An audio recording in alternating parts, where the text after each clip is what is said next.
to the public out there.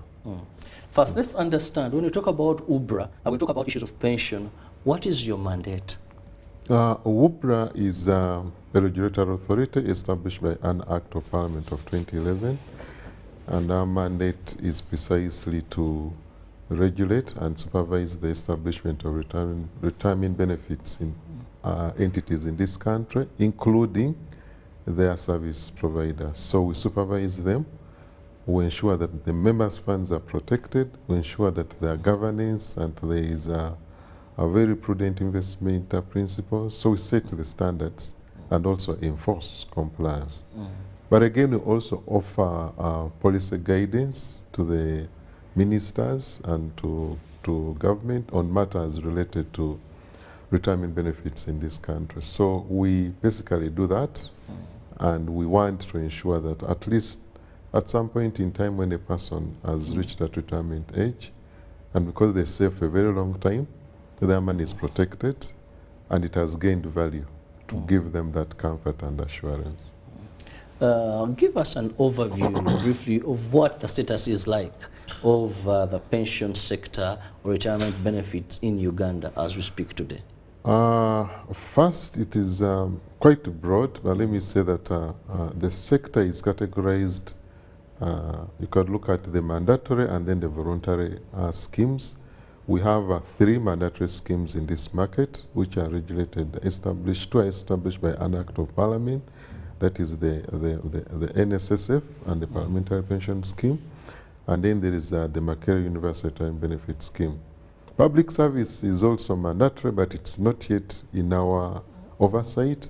There are few things that are being worked on, and I think documents have already reached cabinet to that level.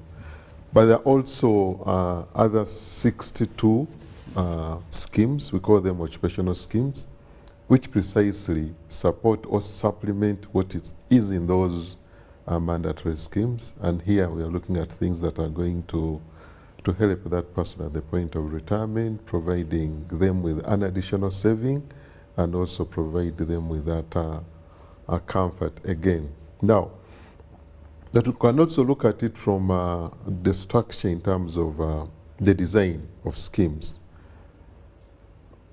Majorly, the sector is dominated by defined contribution schemes, more provident funds, where a person makes a contribution into a particular fund licensed by UBRA, and subsequently, at the time of retirement, that person is given a lump sum amount, which they can use as they wish. Of course, the challenges are there, as we shall discuss. But by and large, the other 1 or 2%, those are now the defined benefit schemes. We have not so many in this country, apart from the public service, which is purely a DB scheme. And then there's 1 or 2 schemes, one in Bank of Uganda, the old Bank of Uganda scheme for the old people. And who support this sector-wide? We have the stakeholders. We have who are the regulated entities. These are the fund managers, custodians, administrators, and then the trustees who provide the governance oversight. And on top of that, we have the regulator who provides the oversight and to ensure that members' funds are always protected. So in summary, that's how I'll provide that overview. What is it in terms of numbers? Yes, membership is not so big. I think we're talking of around 2.8 million people against the workforce that is around 16, 17 million. So that is still very, very low. But on assets under management, very, very significant. We've almost hit 20 trillion, which is quite a substantial amount. And that has grown from a modest less than 4 trillion before UBRA came into place. And now it's exponentially growing. Other things are in order in terms of trustees. I think we have around 245 active trustees to date. But those who have gone through our licensing process are almost reaching 1,000. And those who have been able to get a license of UBRA as trustees have actually been recognized at their workplaces and in the country, and some have got even promotions.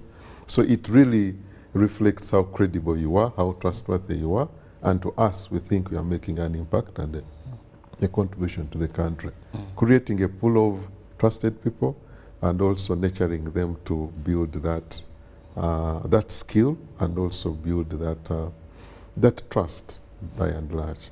Yeah, very interesting. You can't keep our monies when there is no trust. So if that is something that you've looked into, and it reflects on how quick or the growth of some of these entities, because when people trust you, they'll save, they'll ensure that their monies are remitted. But if they're in doubt, one would say even, why do they even chop my money for this? But let's look at your position towards economic or national growth. What has been your contribution there? Yeah, first and foremost, we fall under the fourth key objective of the NDP3, which is enhancing productivity and well-being of the population. Productivity is a two-way here. We really mobilize savings for long-term development, and this is where we played a big role in terms of contributing to the financing of the economy, in terms of providing liquidity and debt at minimum cost. So our idea is that if we can raise significant resources, then we can bring down the interest rates to some extent, such that the cost of doing business is reduced in this country.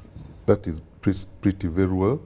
The 20 trillion I talked about, I think over 75% of that is in government securities in the East African region, and almost 70 or close to 70% of that is with the government securities issued by Bank of Uganda to finance the government of Uganda. That's number one. But also productivity can be looked at from enhancing that financing or in terms of, it could be through either unquoted equity or some kind of, those who want to establish entities, the available liquidity in this market. What you need to do is, can you structure your entity very well in order for it to be recognized? You may not go to the level of listing, but at least you need some level of compliance and disclosure. I think that one is handled by CMA.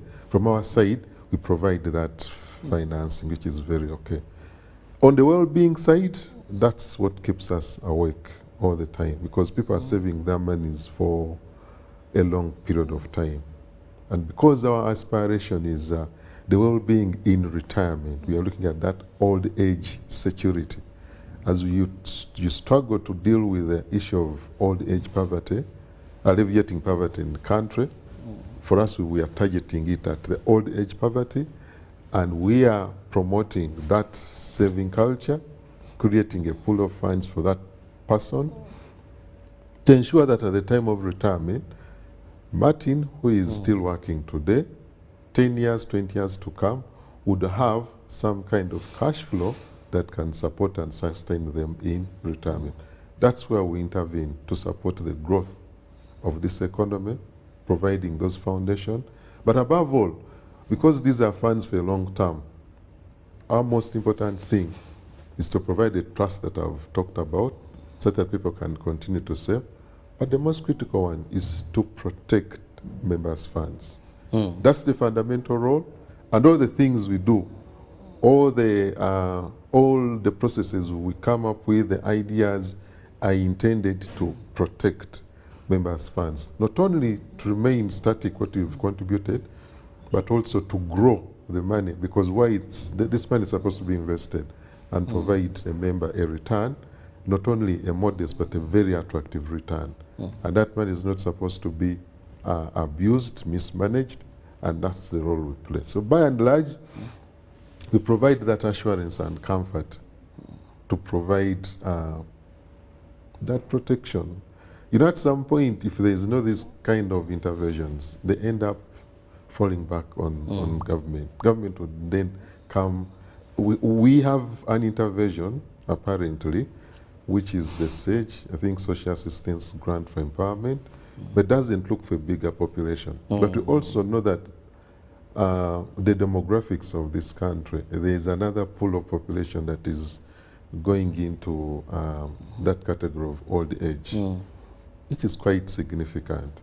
Now, if we don't assist them to prepare them, that don't rely on the other side, it may not be very significant, but given that we are still strong today, please put something aside And that small amount you are putting aside today, because of the framework that government put in place to protect your funds, it will provide you with that comfort that your money is protected. That's number one. But number two, that small amount we've been seeding or putting aside has added value to your portfolio. And what you are calling small to date will be quite big in future. Typical example could be what the president normally called the mustard seed. What you're actually seeding is very small seed. Definitely. Well, you talked about having registered success in terms of growing the fund, right from about, you said about 5 trillion. Around from 4 trillion before the regulator came into place. And to now we're talking around about 20 trillion. That is something really very commendable. Thank you. What have been the factors that have led to this success, if you may understand? First and foremost, this market did not have that trust and confidence in saving for retirement, because the sector was characterized by a number of things: corruption, misuse of funds, poor investments, poor governance. So there are no controls in place. Anything could happen. And subsequently, even those who are retiring were not getting their money in time because there was no documentation, no fallback, etc., etc. So as those problems are growing, they're creating a very significant contingent liability on government, which would affect the future fiscal sustainability of this country, if not addressed. So in the wisdom of government, they decided, no, I think we need to address this problem. But what do we need to do? Let's put up a regulator. So our focus was, one, can you build trust? Can you build confidence in this? And how do you do it? Can the things we do reflect that there is that trust? So the focus was, one, who are the drivers or who are the people in charge of these funds? So we focused on the governance, first governance and competence of the trustees or the board of trustees or the board of directors of these schemes. So each board of director must be subjected to a very tight process, very, very tight process. You must be evaluated, assessed, your credibility, your reputation, your ability to pay and even pay taxes, some level of qualification, such that when you appointed the board of trustees of a scheme, that trail is very, very significant. So that was the first effort. Trust. Trust. And because we built a buffer of trustees, we've also focused on training them. We've created a trustee certification program. We've partnered with the ITC, the Insurance Training College, to do that. And we did that one. We've done that one very well. The second intervention was, can you set good standards? Copy best practices and then adopt good standards. So set standards for investing, where to invest, and even how much. You don't get all your portfolio and put it in one basket, because it can all be lost. You have to spread the risk. So there are very clear fundamentals in place on how to invest, clearly documented, which have to be followed to the latter. And subsequently, each scheme is required to have a clear strategy of investment, which resonates with the structure or the demographics of the members of that scheme. Now, the third intervention, this one was structured in the Act. Can we have a segregated functionality, that we have professionals in this market? We have professional custodians. These are the people who keep custody of documents and also the money that people are contributing, but also have professional fund managers who take charge of this investment from a professional perspective.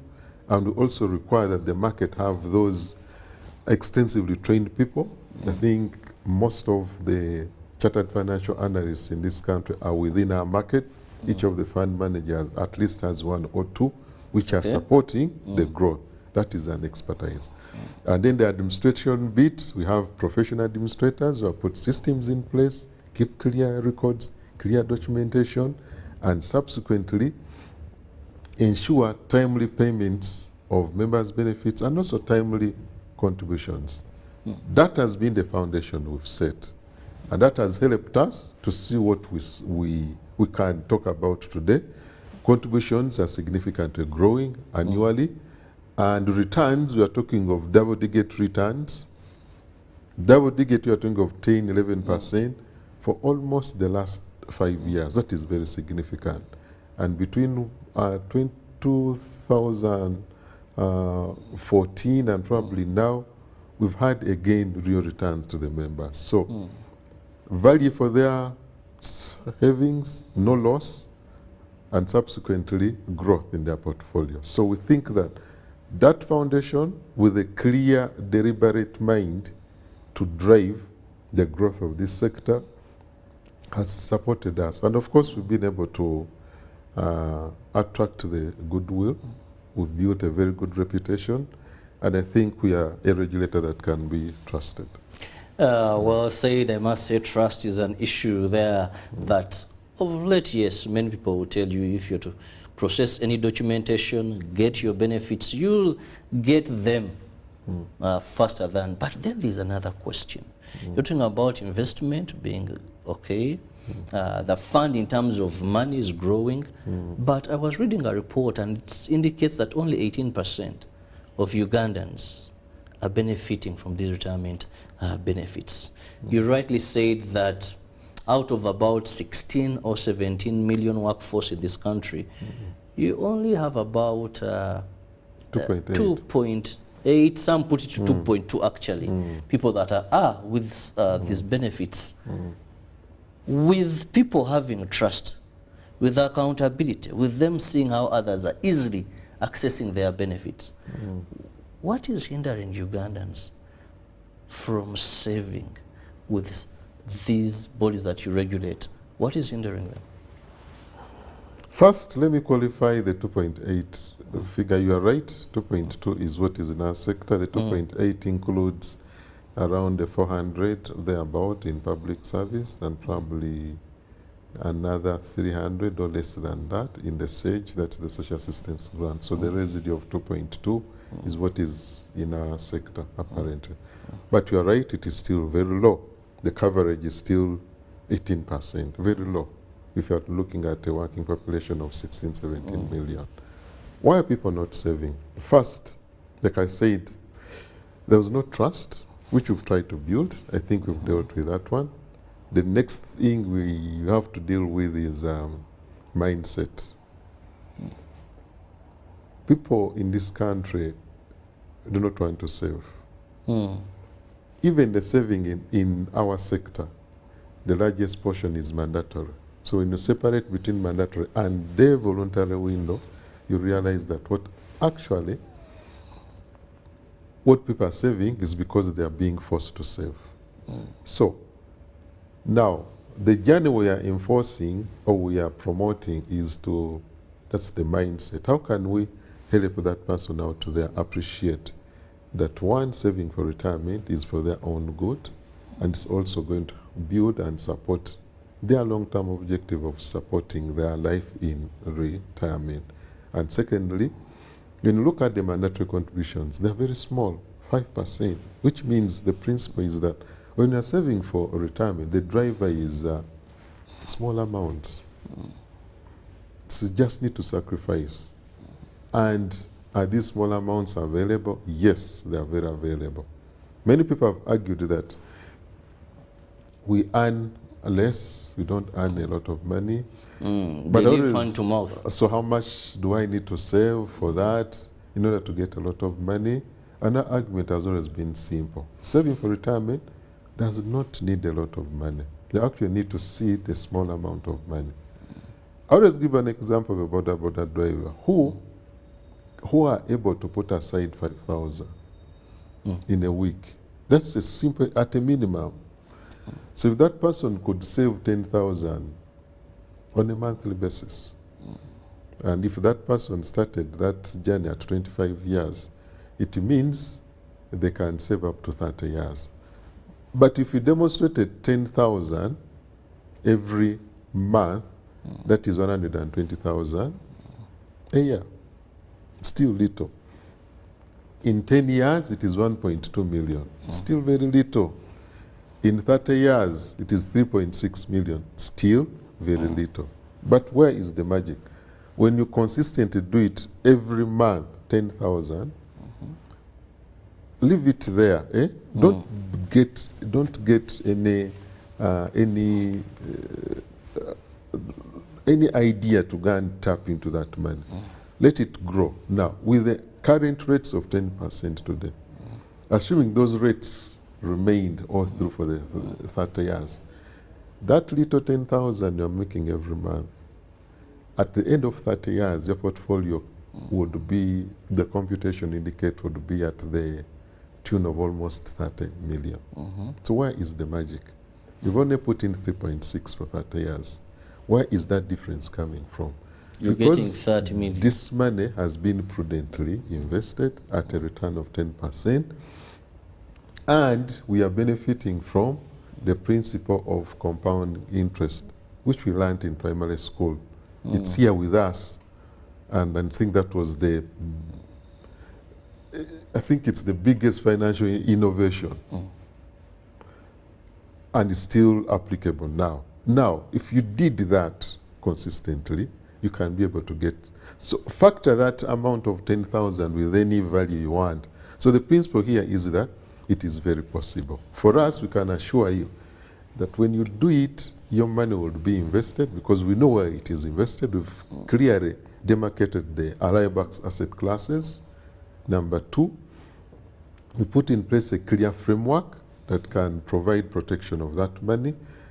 And number three, we've also put structures in place in terms of who are those going to be responsible for taking charge of this money. It doesn't matter whether it's going to be 10, 20, 30 years. The foundation is very solid, the structures are very good, and they're growing stronger day by day. And we're also enhancing our capabilities as regulators in order to detect risks in real time. For now, we're only 10 years. We get quarterly returns, so there's a lag of 3 months to get actual information. But as we grow in terms of automation, I think we can be able to respond to these issues as quickly as possible. So in principle, the effort is we need to change the mindset and also think of other ideas. There are things I think that can be done. Another example probably for the discussion, I can leave it to the people out there. If you are buying airtime to date, every day, how much airtime do you buy? One would say maybe 2,000, 5,000, 10,000. It depends. That could be on a daily basis, depending on your usage. 1,000 in a month, that is 30,000. But if you decided I'll not buy for 1,000, for 30,000, I'll only, let me put aside 10,000. So the principle is that it is possible. There are certain things you can sacrifice. And the other very good and important thing, you don't need a lot of money to save for retirement. The principle is small amounts, be consistent, leave it there, let it grow. The results, we shall be here to talk. If God gives us life to live longer, then we shall be able to evaluate 5 years down the road, 10 years down the road, 20 years down the road. He said this thing on UBC, it is actually working and it is possible. I love the fact that you've talked about the saving culture in our country. And you've given tips on saving, and I believe that you've gotten some of those tips. Saving has got to do sacrifices, like you've said. Saving, you have to be a bit frugal, I must say, so that you can benefit from this. But now let's also look at the challenges that are facing the retirement benefit sector. We've talked about successes, we've talked about culture of saving being a problem. We've talked about one thing that really has encouraged me is the first that you looked so much on issues of trust. Now, what could be some of these key or outstanding challenges to this retirement benefit sector as a regulator? Now, from the regulator's perspective, one of the challenges what we've been talking about here, the mindset is still low. You know, the discomfort I get is when I realize that we've mobilized the saving, very good. It's 20 trillion, very good. But it's for a very few population. 2.2 million Ugandans. So how can we help that person out there? So the challenge, the biggest challenge here is that there is still a big chunk of the population that is not yet covered, which we think we need to do all efforts to reach out to them, expanding that coverage.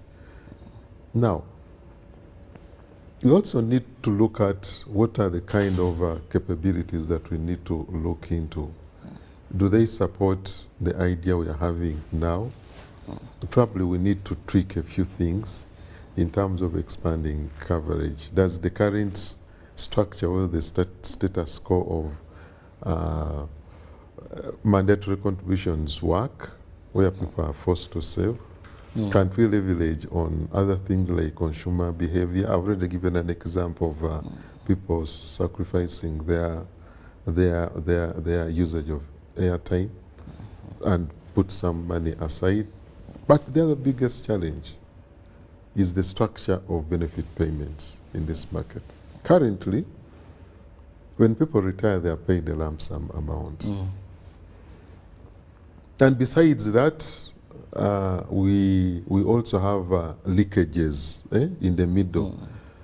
For example, when a person is moving from one job to another, say from UBC to another, and if UBC has a scheme, the structure allows you to move with your money. You are paid actually. So the structure, we've not developed mechanisms of your transferability of your benefits from one scheme to another. That's something we need to deal with. So it's still a challenge, but the biggest challenge is those leakages I've talked about and the mode of lump sum payments in retirement. When you pay a person lump sum payments, it means precisely that in a few years, that person is going to use that money, probably waste it 3 years, and subsequently go back to poverty. So, old age poverty, that challenge is still with us. And the biggest one that we are beginning to see is the middle class, the so-called middle class today, which has not thought through their retirement time, who have actually invested in so many fixed assets that cannot be able to provide them a liquidity in retirement. And the risk here is that we are likely to go into the old age poverty of the middle class, asset rich, but cash poor, because there is no liquidity. Things are fixed there. People get money. In retirement, you need liquidity. And that liquidity must be assured on a regular basis, like you get a monthly payment. So that's why we see a number of them, their benefits, they're building rentals. Okay. If you one time I tried to interview a number of them, rentals. Yes, like, not a bad idea. However, not the best idea though. At some point, shall talk about the investment options, but you still need to monitor it. You still need to supervise. There are people you need to run out with after it is, etc. But the issue here is that what you need in retirement is that, we call it passive income, that comes regularly with minimum effort. Are there asset classes in this market that can provide you that kind of cash flow and liquidity? Yes, they are there. Are they in our sector and framework that they can be supervised and monitored? Correct, yes. And to us, that's what we aspire, that's what we want to promote. Well, as the sector launches into the next 10 years, where are you planning to concentrate your efforts? Where do you see this sector? 10 years is a very good success story for us because we came in when there were challenges in the sector and in the wisdom of government, They empowered the regulator, they financed the regulator. We are very, very appreciative, and we think we've been able to deliver on that. Now, we've reached some level. We need now to go to the next level. First, we need to leverage on our achievements in terms of trust, because trust has to be constant. You don't impair it. You don't need to deal with it completely. Number two, you will need to enhance our supervisory capabilities and oversight. Like I've said in the past, we have a few challenges in terms of not getting information in real time, so we need to enhance our capabilities. That is automation. But of course, we've been able to build capacity in-house and outside. We've been able to build capabilities, and we've been able to enhance significant growth from that side. 10 years, what do you want to do? One, we need to support ideas. We're going to develop ideas and also promote them that are designed in a way to expand coverage. Okay. Very critical. Number two, we need to rethink the policy framework of today that defines benefit payments in terms of lump sum payments. I think we need to rethink that going forward. Then the most critical one, we need to be seen as we build that trust, and that trust is beyond us. It's trust as also need to be seen amongst the governance or the boards of trustees, etc., etc. So also aspire to look at continuously building capacity of those trustees to continue to build and support that framework very, very well. Because without them, then there is a very significant challenge. And of course, the final one, public awareness, continuous public awareness, educating the public. We've already created where they can save. We've licensed 12 umbrella schemes where any individual in this market can walk in and enroll for any scheme, enroll into any scheme, and subsequently start making contribution into it. So in principle, that foundation has been set. What needs to be done now is to promote that framework. Everything is available for you. Please save, save, and save. Save for what? For your retirement. Clear distinction between saving for retirement and saving through other vehicles like banks or circles. Those are short term. Saving for retirement is long term. Of course, that's the journey to educate the public to clearly distinguish that. As we do all that, we think that we can be able to almost triple or double the current assets under management. I think of 20 trillion in the next 20 years, with the current growth in the sector, which is an average of 18 to 20% annually. We are more than certain to triple this in 10 years. Just to divert a bit, you talked about choices of investment. You know, we've seen very many people receive their retirement benefits. Pensioners are in this country. You find these got the NSSF, these got, among all those sectors your regulatory authority over. How best can we handle this? Because much as you've built trust, much as you're saying we don't have a saving culture, but also I think if someone sees a person who rightly utilizes their benefits, maybe this could also be encouraging. Recently we had the midterm and people are, don't marry more women, don't do this, don't do that. I know you may not, much as you've, just like you've given us tips on saving. I think briefly I'm so eager to hear something from you regarding this. Okay. First and foremost, when people get their money, what do they do with it? What we've identified, the most priority thing they deal with is I need a home, I need a house. People have worked for so many years, and probably some have never got that accumulated amount of money in their lifetime. Now they've got it at retirement. if they've not had a house at that point in time, that's when they want to put money in it and build a house. Others want to start businesses, which they've never done before. So, what have we done? From the house, having a house perspective, we think that you don't need to use that money to buy a house in retirement. So we've come up with a regulation that can support you to actually use your benefits as a collateral to get a loan from the bank and build a house. So that will reduce the cost, the interest downwards, and probably make borrowing cheaper for you to build a house, because you're still working and energetic anyway. And the beauty with that, as you make good your mortgage, that's you are honoring and paying all the interest and the installments, your portfolio is also growing, because you're only assigning. It's like you're only using it as a collateral. You're not drawing it down like the midterm access, which reduces. So you're benefiting from the reinvestment of your money. If your money is still reinvested, it is in safe hands under the oversight of the regulator. At the time of retirement, you would have a home, using your benefits as a collateral, and at the end of it, you also have your portfolio that has grown significantly.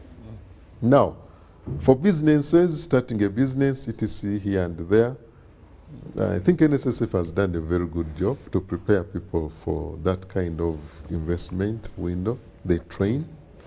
They have a clear program on that. We don't have it.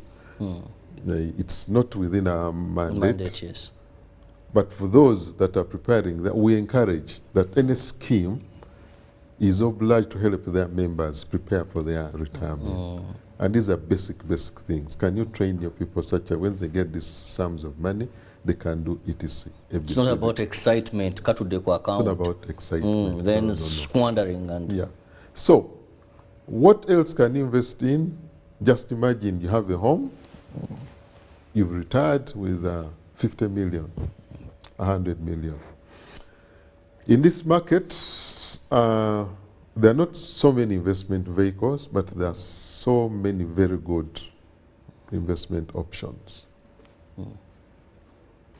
And one of them that we are largely proud of is the passive income investment. That's government securities, fixed income.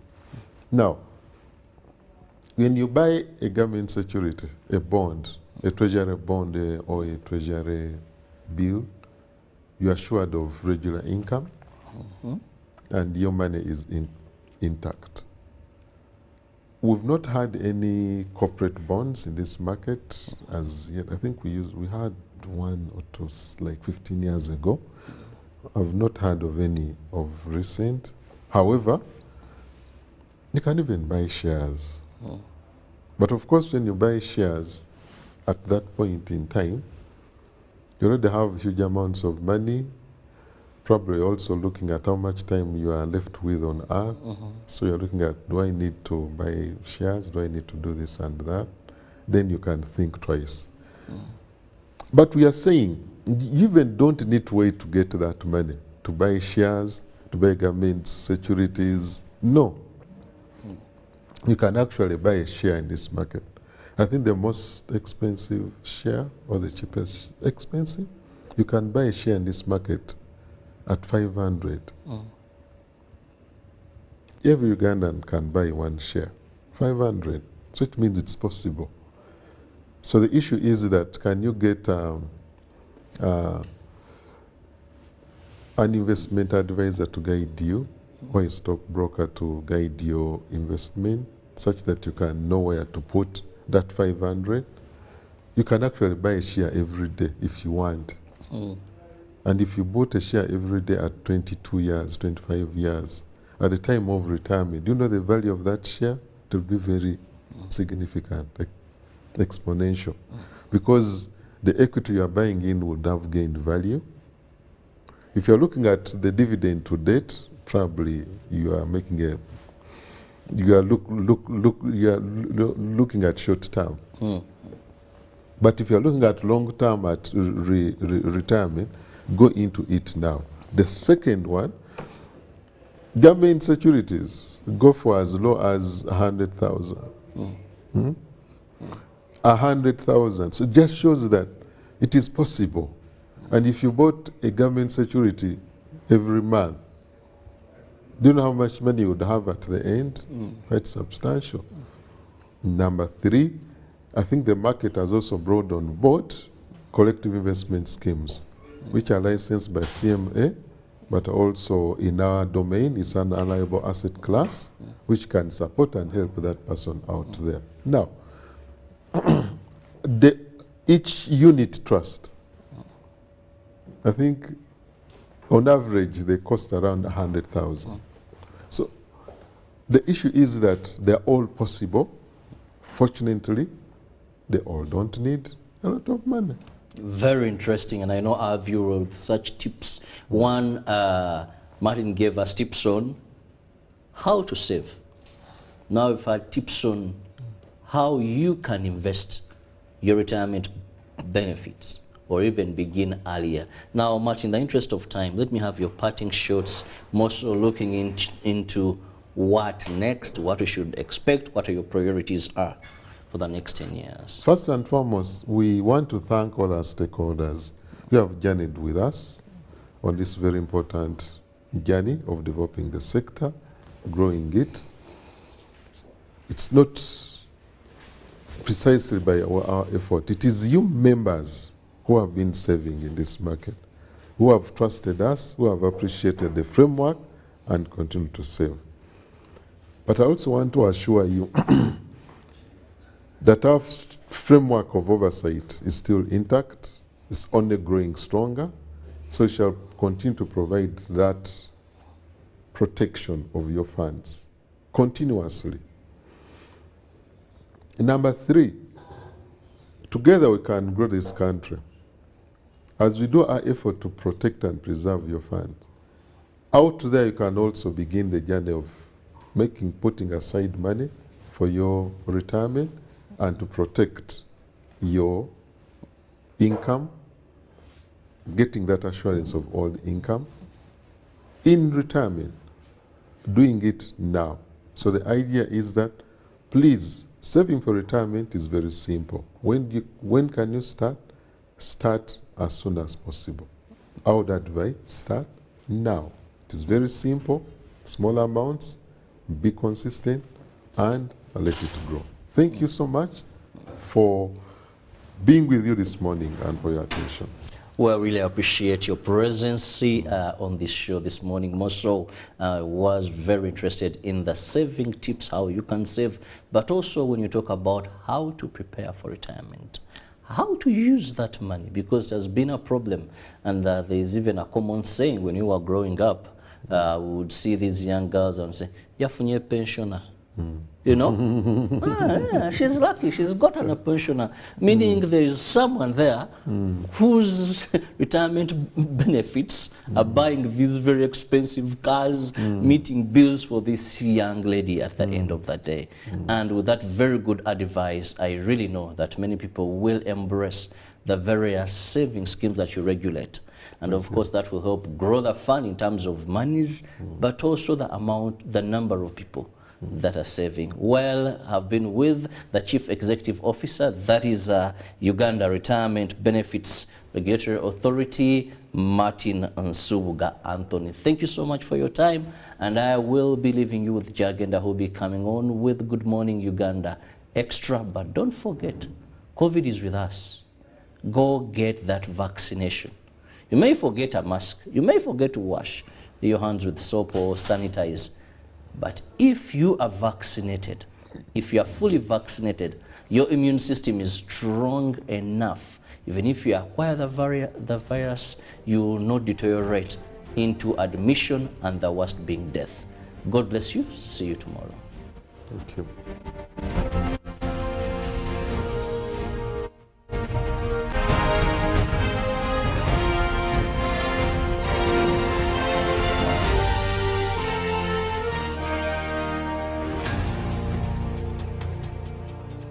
Affordable packages, great entertainment, Sports, the local content, telenovela, the movies.